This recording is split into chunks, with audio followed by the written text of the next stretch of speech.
La Constitución, las leyes, ¿no?, y las instituciones en general, ¿no?, son necesarias porque vivimos en sociedades que se tienen que organizar, ¿no? Si bien es cierto que somos individuos, que tenemos libertad y que podemos hacer muchas cosas, la realidad es que prácticamente todo lo que hacemos en nuestro día a día depende de que nos podamos organizar con otras personas, ¿no? Entonces, en ese sentido, cuando hablamos de la Constitución y cuando hablamos de las leyes, en realidad de lo que estamos hablando fundamentalmente son de las reglas del juego que de alguna manera nos van diciendo qué sí podemos hacer, qué no podemos hacer, cómo dividimos las funciones, cómo dividimos el trabajo, ¿no? Entonces, en principio, ¿no?, la Constitución, las leyes son formas, ¿no?, que nos sirven para organizarnos como sociedad y también como individuos.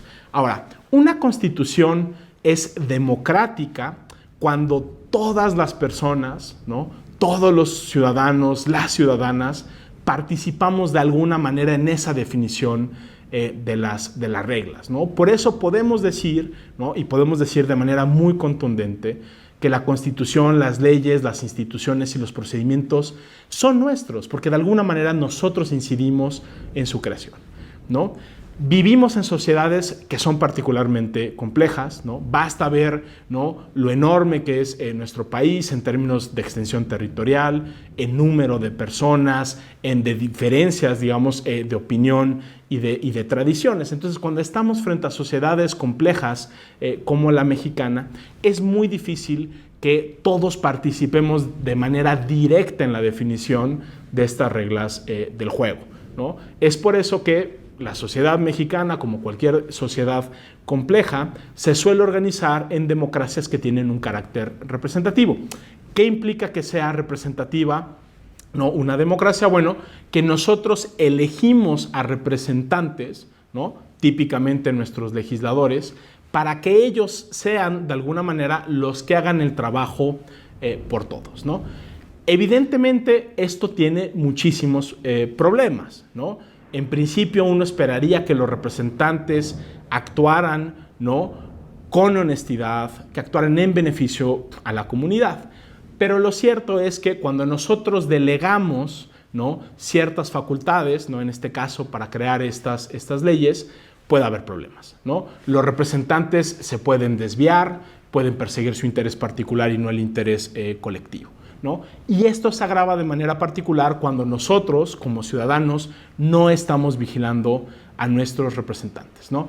Es en esos momentos cuando el interés privado priva sobre el público, es ahí cuando vemos fenómenos de corrupción, es ahí cuando los representantes no terminan haciendo bien el trabajo que nosotros todos les estuvimos delegando, ¿no? Y por eso, en esa medida, la vigilancia de la ciudadanía es muy importante para que se respeten esas reglas del juego y para que en efecto podamos decir que la Constitución, las leyes y las instituciones fueron creadas por nosotros, para nosotros y a través de nosotros.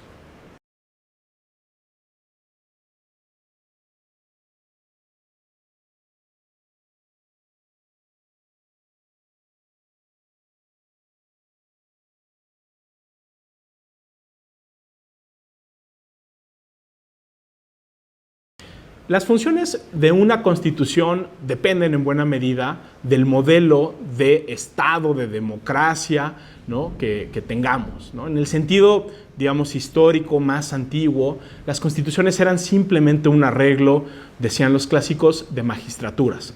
Es decir, cuáles poderes existían, qué autoridades tenían y cómo se dividían sus funciones. Pero lo cierto es que por lo menos desde la Revolución Francesa, y así se ha venido dando con el paso del tiempo, las constituciones modernas y democráticas que podemos ver tanto en México como en otros países cumplen dos grandes funciones, ¿no? La primera función es precisamente crear estas instituciones, crear estos órganos del Estado y definir qué funciones va a realizar cada uno, y esto es algo de lo que podremos platicar más adelante. Y la segunda función es garantizar y reconocer los derechos de todos, ¿no? Y creo que esto es algo particularmente importante porque dentro del constitucionalismo moderno, el Estado sirve para que nosotros como personas y como individuos y como sociedad podamos alcanzar las metas que queremos, para que podamos ser libres y para que tengamos todos los instrumentos necesarios para ello, ¿no? Tanto la separación de poderes como la definición de derechos fundamentales son herramientas que nos sirven para cumplir con esa finalidad, ¿no? Entonces, vamos a hablar un poco más adelante de estas dos funciones, pero sí es importante tener muy presente, ¿no?, que en el corazón del constitucionalismo democrático están los derechos y las libertades de los ciudadanos. Toda la estructura del aparato gubernamental, todas las instituciones, todos los procedimientos que tenemos es precisamente para poder garantizar y salvaguardar estos bienes básicos que son nuestros derechos.